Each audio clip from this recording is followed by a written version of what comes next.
Hello, everyone, and welcome to Season 3, Episode 19 of A Conversation with Cometan. Today, I'm bringing you a little bit of a different video, and I'm going to be talking about two publications that are really act as precursors to the next treatise that I'm working on right now, which is called the Astrodoxy. These two sort of relatively short books, one of them has been published already. It's called Astronism, the Religion of the Stars. And then the second one, which is called the Astronist Statement, that is coming out on the 21st of July, 2022.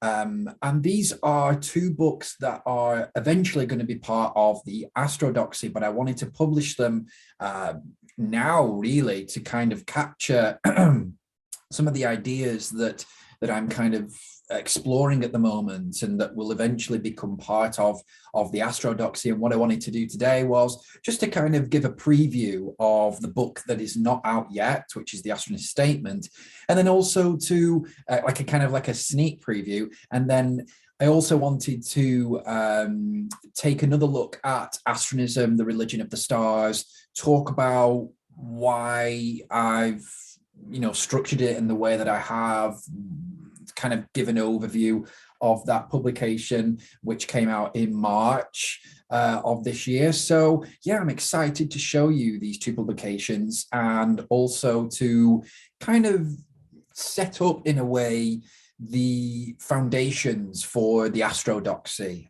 which will be published. I'm not quite sure yet.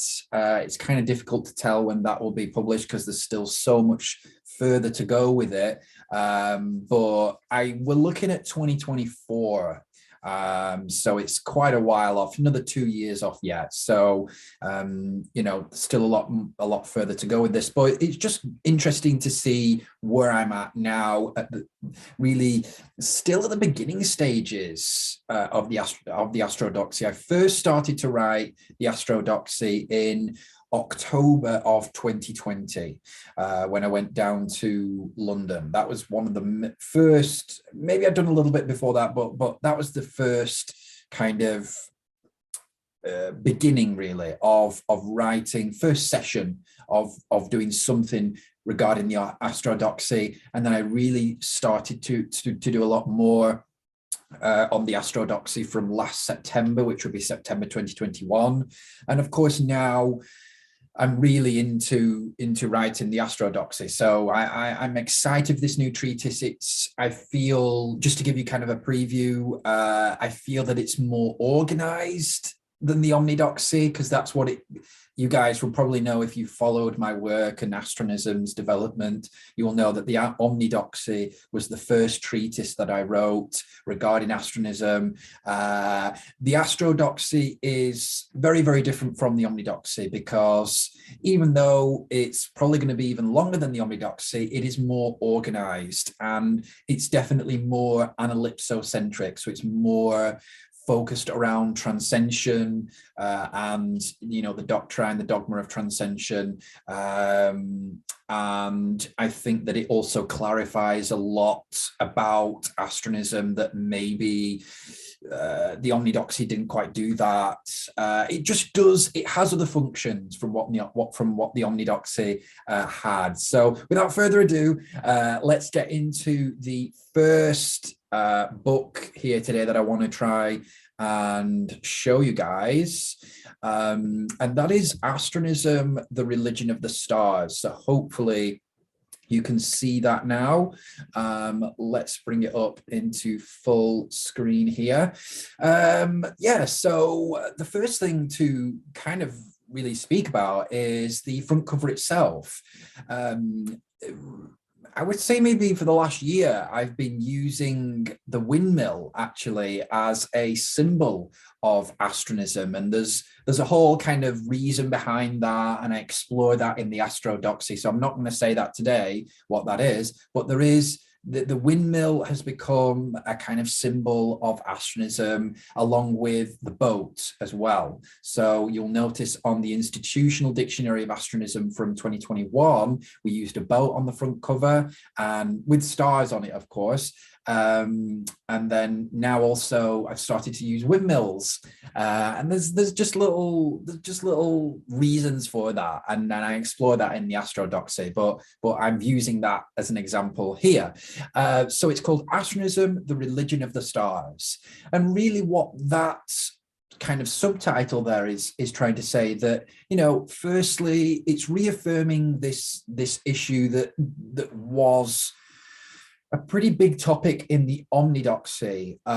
You know, is astronism a religion or not? And I think that the Omnidoxy was a lot less religious than maybe the Astrodoxy is going to be, in the sense that I think that the Omnidoxy focus more on astronism as a philosophy. I think that the Astrodoxy focuses a lot more on astronism as a religion. So again, what the Astrodoxy, what these different treatises reflect are the time period and my thoughts during that time period about astronism, but they also reflect the development of astronism and how I understand it and how I am presenting it and in a way marketing it. So the Religion of the Stars title is a title that, you know, I have used, others have used in relation to astronism, and I think that it's catchy. Obviously, you know, it's more colloquial, it's more informal, but also I think that it kind of captures in a kind of, in layman's terms, what astronism actually is, which, you know, other people may not immediately understand when they say the word astronism. They may know the word astro and they may relate that to the stars. And then obviously ism is a kind of ideology or philosophy usually, but you know, I think that the term religion of the stars kind of gets that across a bit more plainly, shall we say. So this book was published in March. It's published by the Astronist Institution, by our subsidiary, which is the Astral Publishing subsidiary. And I mean, as you can see there from the bottom, it's not that long. It's only 36 pages, and neither is the Astronist Statement, which I'm going to be looking at a little bit later on in this video. These books aren't long, you know. I can't say that by the time the Astrodoxy is published that they may not have, you know, expanded a little bit more. But at this stage, you know, they are pretty short, and that's the purpose of them. The purpose of both of these books really is to create a summary of astronism. Now, this book, I'll just go back to the first. This book is the more technical summary of astronism as a religion. Okay, the next book that I'll be showing you, the Astronist Statement, is supposed to be a non-technical version, but I think I always find it more difficult to write the non-technical version, because what I mean by that is not using astronist terminology, not using, you know, not assuming that the reader knows what you're talking about. You know, when you talk about transcension and the sideresis and the scope of man and all these different types of things, that, and you'll see a difference if you read the two books side by side. The Astronist Statement is a lot more down to earth in a sense, even though it's still about the stars. It's still also a lot more down to earth in relative terms. But the Astronism, Religion of the Stars, this book is a lot more, uses terminology, and you should be able to see that from, you know, the contents page here. I'm using words like sideresis, cosmocentrism, and of course cometanology, and all these other wonderful different things. So I start off by giving an introduction, then we go on to some definitions. I like this actually. I really wanted to include these different definitions. Essentially, there's, as you can see, there's a general definition, then you've got a soteriological definition of astronism, eschatological, philosophical, etc., etc. And what these different definitions are trying to show is essentially there are different ways to kind of approach astronism from different disciplines. So a theological, and I think I might have done that. Yeah, a theological definition of astronism is going to, it's going to have the same themes as a soteriological, a salvation sort of centered definition of astronism, but it's going to focus obviously on God. It's going to focus on the concept of God and the role of the concept of God in astronism, whereas the soteriological focuses on the concept of salvation within astronism. So I think it's just kind of important really to in a way to provide these different kinds of definitions of astronism, because it shows that in a way, I think what it shows is that there are multiple ways of understanding astronism from different disciplines. And if you study astronism philosophically, you're going to come across different terms, different themes within astronism. It's essentially just to show how, how huge astronism is conceptually. There's so many different aspects to it. So I think those different definitions are helpful. Now, moving on to the next page here, I'm not going to go through the whole book, but I'm just giving you kind of an overview of it. We've got the 5 dogmas, which is a really, at the moment, right now, actually, in 2022, this is something that is being spoken about between myself and others that are involved in astronism, but also those in the broader space religion community, about the decision that was made last year. And of course, I was heavily involved in this. I was the central person involved in this, which was to have 5 dogmas of astronism, and that was the Astronist Institution's publication last year on the fact that astronism does have 5 statements that are that it regards, the Astronist Institution regards as incontrovertible, as indispensable to the Astronist belief system, okay? And of course, this has been pretty controversial, and I think that I'm going to do a different video, maybe sometime in season 4, about why I did that and why that decision was taken. I will say that just yesterday, so this is really new stuff. This is happening right now. We're seeing the development of a religion before our eyes right now. So this was just yesterday. I was in conversations about keeping the 5 dogmas, but maybe making one of those dogmas the principal one. And I think for most of you guys for who follow me more, ardently, you will know which one I mean by that. And it's the one that of course the Astrodoxy is focusing on right now, which is transcension.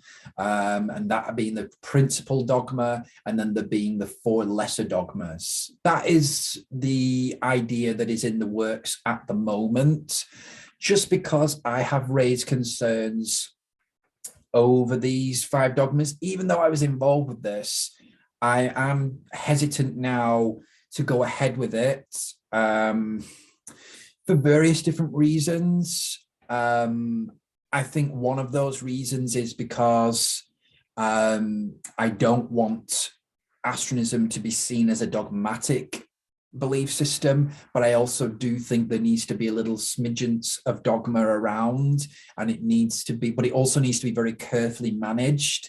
And I think last year we thought that we were being quite conservative when we only made 5 dogmas, but on reflection, whether we should have made even 5 is now, for me, being challenged from my perspective. So we'll have to come to some sort of agreement on this. But for now, they are the 5 dogmas, and I want that to go down in the history as well, because other people might have, said, well, why have you included it in this new book that you've just written? Well, I've included it because at the time when this book was written early in the year, that was the case. And there was these 5 dogmas, and I was happy with them at that stage. But as time's gone on and I've thought about it more, I've also thought about maybe making transcension the central dogma and then having these lesser dogmas. But I'd also have to think about what that means. What is the kind of practical, theoretical difference between a higher dogma and a lesser dogma, or a principal dogma and a lesser dogma. So that's still in the works, guys. So bear with me on this. I think that I still stand by, though, this idea that, these 5 doctrines, as you see here, are absolutely central to astronism. They form the core beliefs of astronism. If they were removed from astronism, there wouldn't be an astronism. So they are definitely more central than every other belief in astronism. That is for certain. They are definitely more central. And of course, but of course, it's also about demonstrating the differences between them as well, and also having a little bit more definition between them, distinction. So that's something work in progress. I want to keep it in, though, just to show that development side, that originally we might have 5 and then we might go down to 1 or whatever, we might change our minds. So, but then of course people will say, well, how can you say that something's incontrovertible and then move back from saying that it's incontrovertible to now saying that it's just a doctrine? So, I mean, it's a difficult thing. Dogma is a very, very, very, very difficult thing. It's a really hard path to follow. I think we were right in taking that initial step down the path, but also I don't want to go too far down that path either, because I think that will kind of tarnish astronism to some degree as well. So got to be very, very careful about that. But again, that'll be for another video. I'm going to explore that probably in season 4. But anyway, they're there. The 5 dogmas: cosmocentrism, transcension, cosmosis, astrosis, and ultimationism. Okay, so then I just do a brief, this is really, really brief, history of astronism, what it means then to become an astronist. So these are pretty interesting, little branches. Cosmocentrism, we move on to, and I speak quite a lot about that.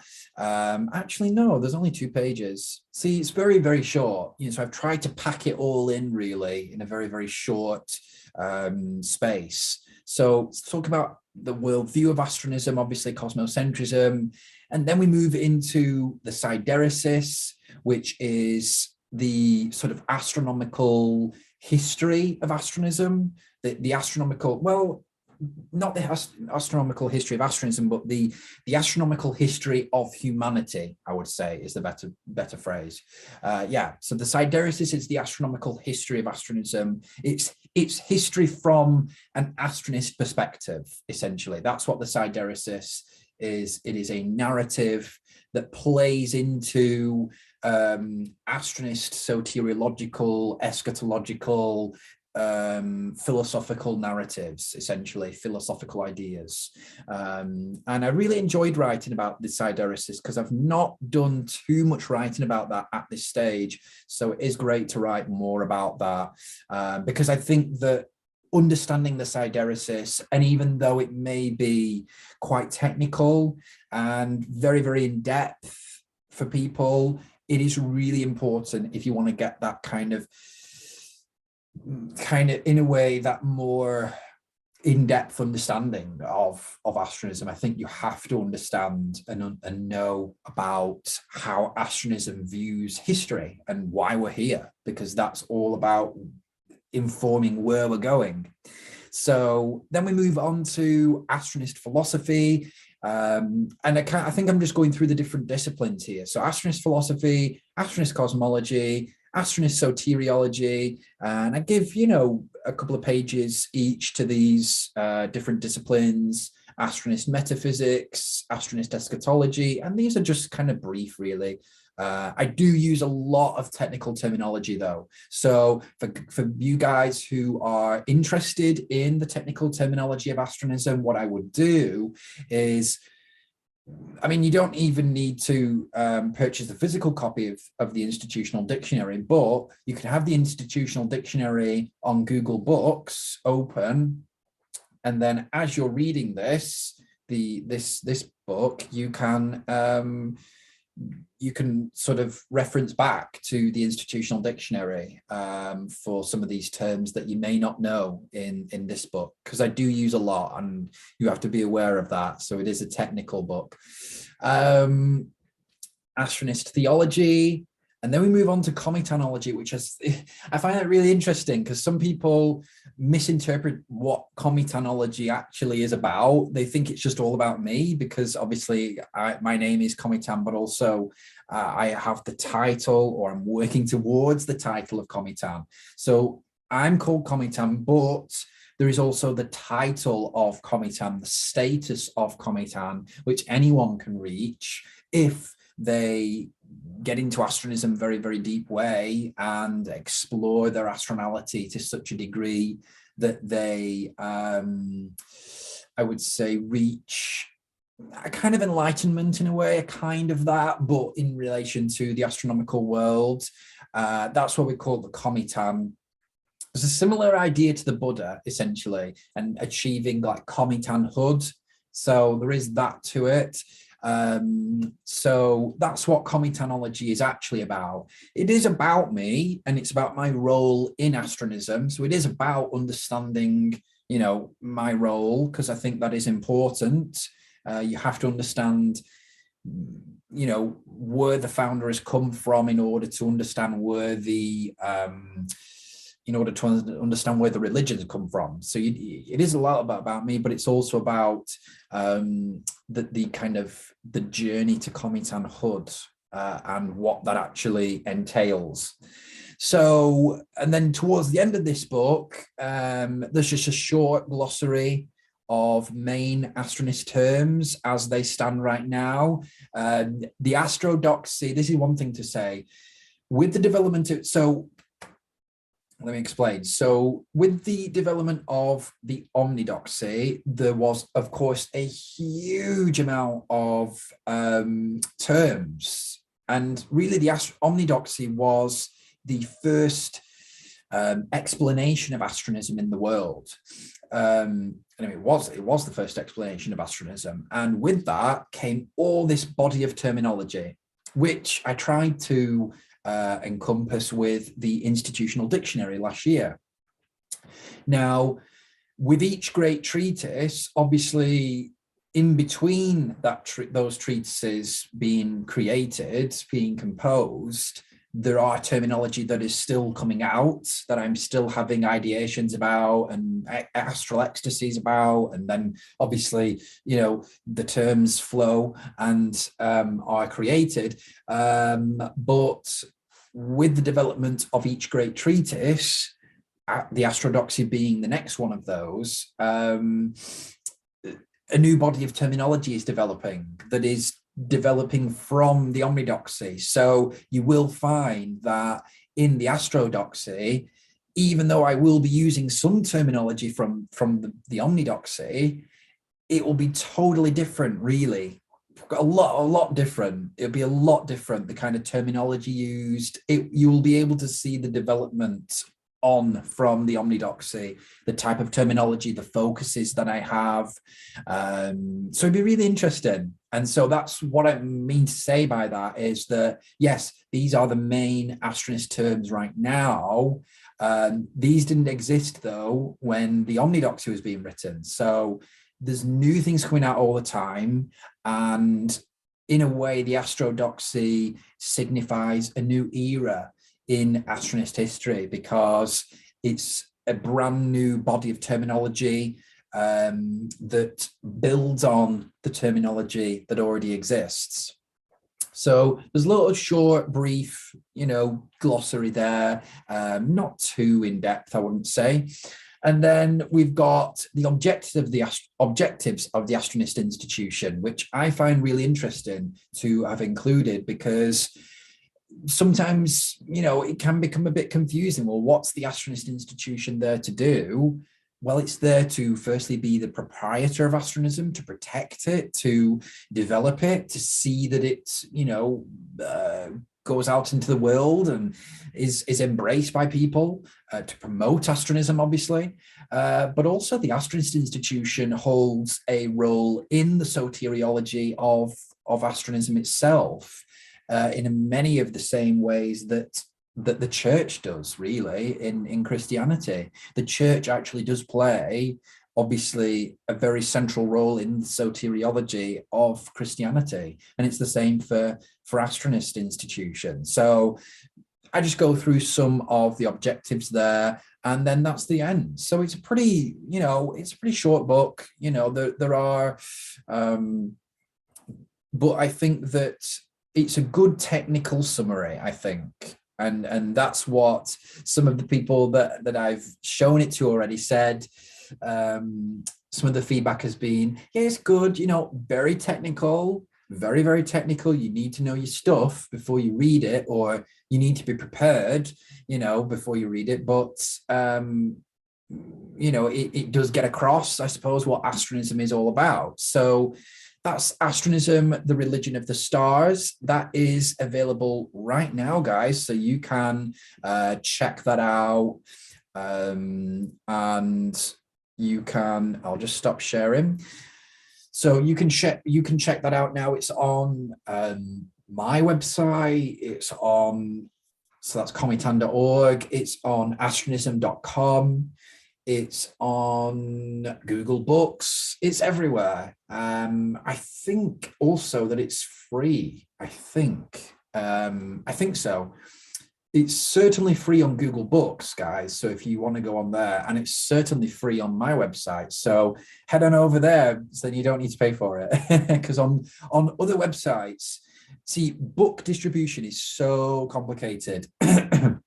Certain publishing platforms require you to put a price on something because they are they won't have it on the platform unless it's making some kind of money, so that they can have a profit for themselves. So obviously Amazon's one like that. So when some people say to me, well, why are you charging for this book on Amazon and then you've got it free on your website? Well, there's a lot of different reasons why. I mean, one of the reasons is that Amazon won't let you do free things because they want to make a profit.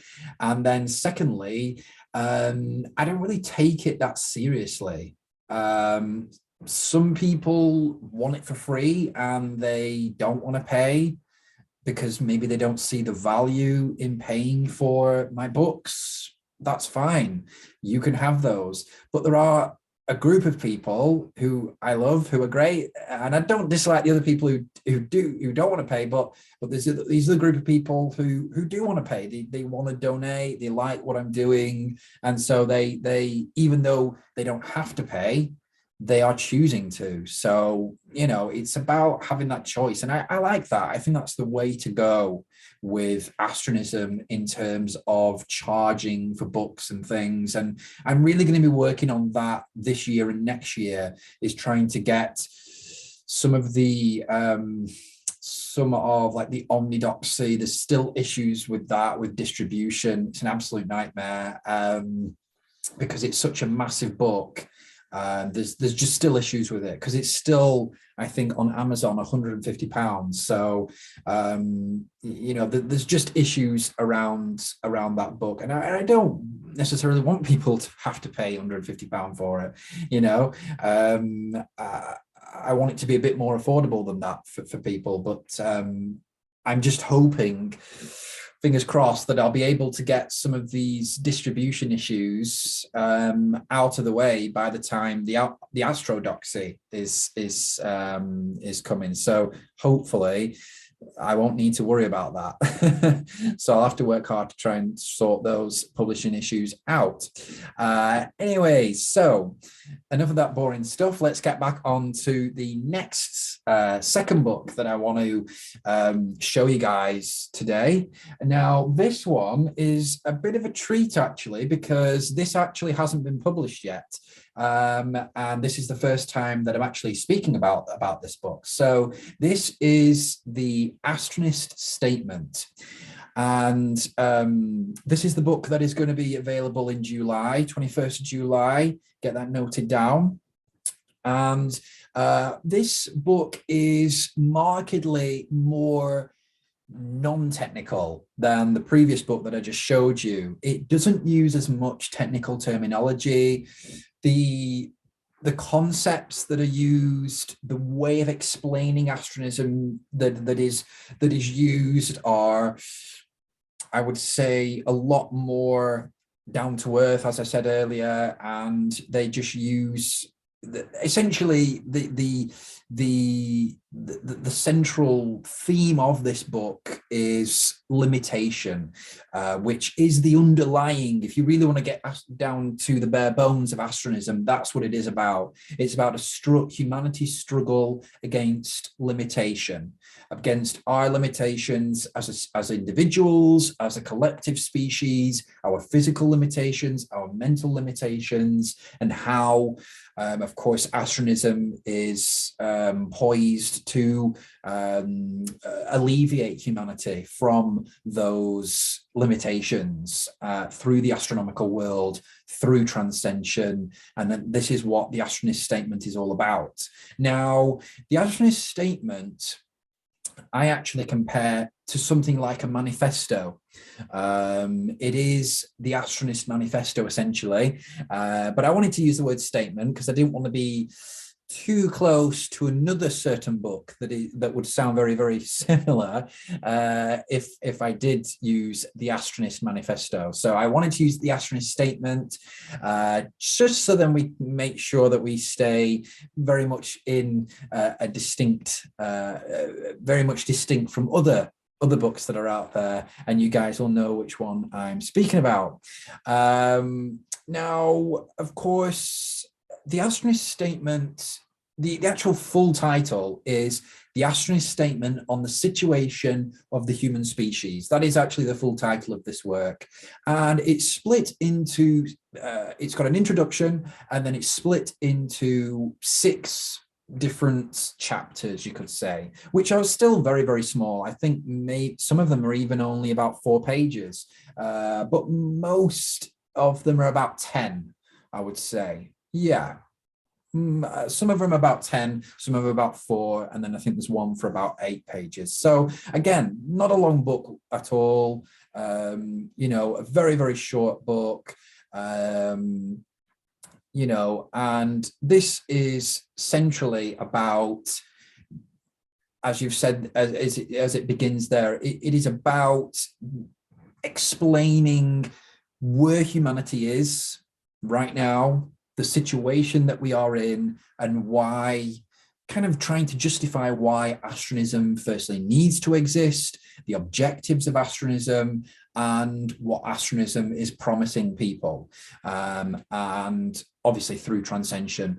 And of course, there are many different aspects to that, but it all centers on this concept of limitation, limitedness, and how transcension for all humanity, but also astrosis for the individual, will lead to the alleviation of human limitation. A really important thing to say is that in astronomism, limitation is seen as the underlying cause of suffering and evil. So that's why transcension is seen as a form of salvation, because It's seen as being able to alleviate suffering and evil from humanity through alleviating our limitations. So that's the essential premise of this Astronist statement.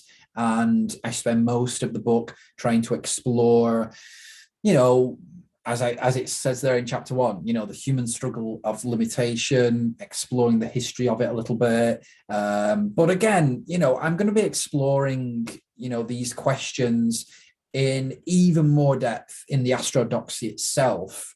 But what this Astronist statement does is it just gives, a brief overview, a manifesto, a summary of the Astronist understanding of humanity and what astronism in a way wants for humanity. And again, it's trying to show how astronism as well is distinct from other philosophies and religions. I think somewhere, I might actually hone in on this specifically. There it is there. So hopefully you can see the cursor there, but it's on the left-hand side here. And it's that second paragraph down. And I'll just read this out actually, because it's quite interesting. The Christian sees the greatest battle as the one waged between God and Satan. The Marxist sees the greatest battle as the one between the oppressed and the oppressor. The Buddhist sees the greatest battle as the one waged against suffering. But the Astronist sees not only the greatest, but the original battle as the one waged by humanity against nature, signaled by our constant attempts to supersede our innate limitations, both physically and non-physically. The Buddhist is half right and noble in their endeavor to see an end to suffering, but the Astronist sees it wholly right that suffering is merely one symptom of the ultimate problem, which is indeed limitation itself, as the fundamental current of cosmic nature and cosmic reality. So there, I think that kind of sums up, and he's also good at comparatively as well to show how astronism is different from, other religions and philosophies. And this is to show, I think that limitation is the focus of astronism, and extinguishing limitation will bring about the same kinds or the exact same ends as other religions have stated for thousands of years for some of them, so and go on. And then I talk about on the state of humankind. So I'm talking about how, we are not hopelessly limited, but we are inherently limited. We are innately limited. We can't help that we are limited. We are limited, but we can do something about it. It isn't hopeless. It's not going to be easy, but it is certainly not hopeless. So again, that's kind of what I'm trying to say in this chapter. I think that I might also mention Christianity again up there as well. So there are mentions, and it's kind of comparative, trying to include, different aspects of human existence, and in a way trying to incorporate that into, the Astronist understanding of where we've come from, where we are right now, and where we're heading. The scope of humanity. So I talk about the importance of scope and how that's going to allow us to reach transcension. That is the kind of the tool that we're going to use to reach transcension. And the Astronist vision. So this is talking about transcension itself, what is transcension, how we're going to achieve transcension, essentially. And these two works, I should mention, are going to be at the beginning of the Astrodoxy when it's officially published. So in a way, they provide a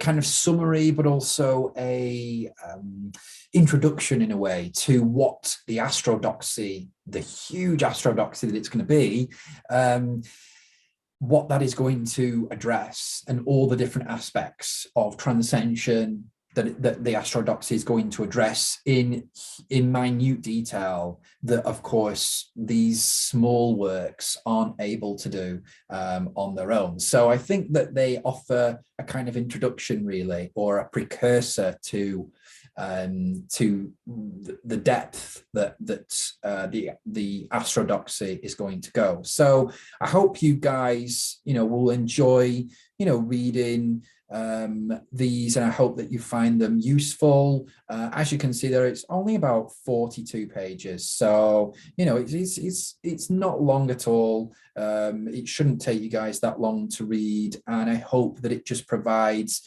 a kind of, in a way, I hope it provides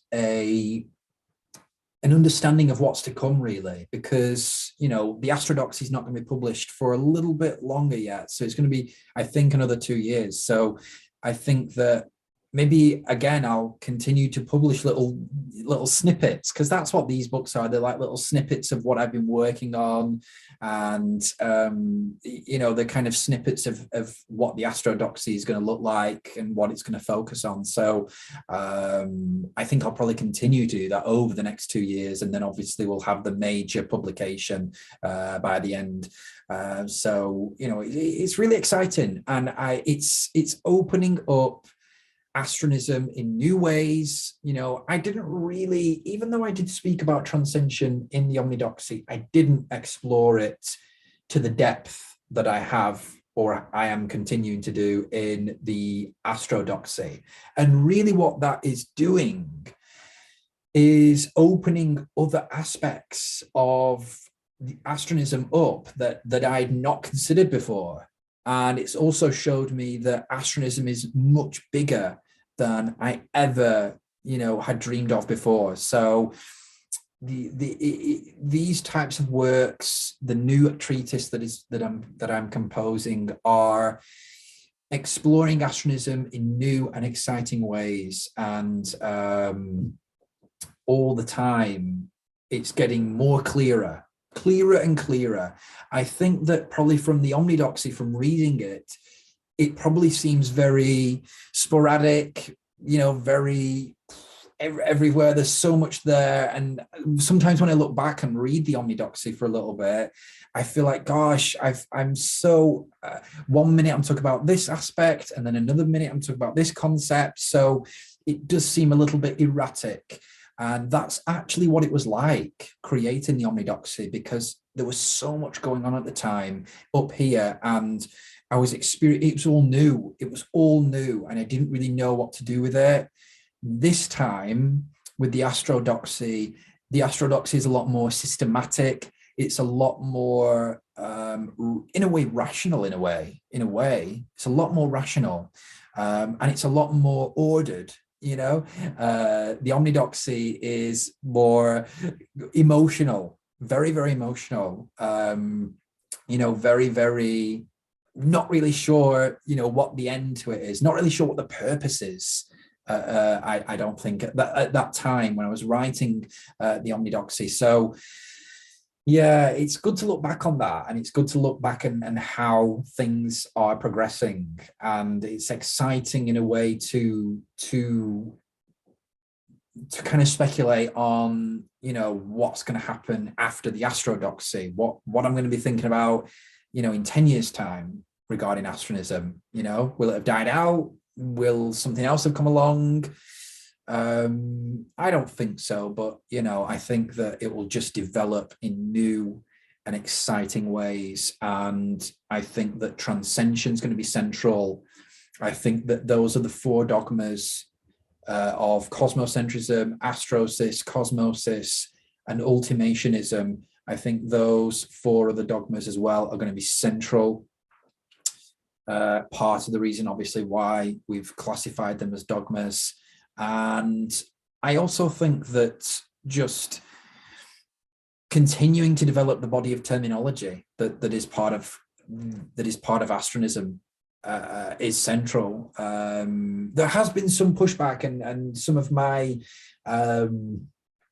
people who I send my books to for feedback, and I trust their opinion. I do. I appreciate their opinion. The fellow philosophers, the fellow thinkers in the field, and some of them have said, calm down with the terminology. That's why I've created the Astronist Statement, because I was told to calm down with the terminology a little bit, because I do go so in depth, and I have this whole body of terminology that I've created, and it's very, very, very, very in depth. So they did encourage me to write something that is non-technical as possible. Whether the Astronist Statement is non-technical enough, we'll have to see. I might write a third book that is even more non-technical, so maybe we'll see how it gets there, but at this stage, because I think the Astronist Statement was a lot harder to write than Astronism, the Religion of the Stars.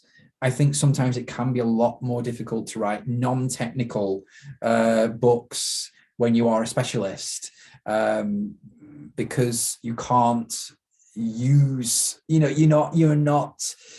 limited to use an Astronist term. You are limited in your ability to use certain language, and when you can't use that language, you have to use other forms of explanation but also that opens up new doors. So it's all great, it's all brilliant. Anyway, I'm going to stop rambling on now, because I've shown you the two books and I'm pleased about that, and I'm really excited to get some feedback on those from you guys. Again, Astronism, the Religion of the Stars is already out there. It's on my website. You can find it. Just type it into whatever search engine you wish. Astronist Statement is coming out on the 21st of July, 2022. It will be available then, and I hope you guys will enjoy reading that. And I will see you in the next episode of A Conversation with Cometan. So see you later, guys.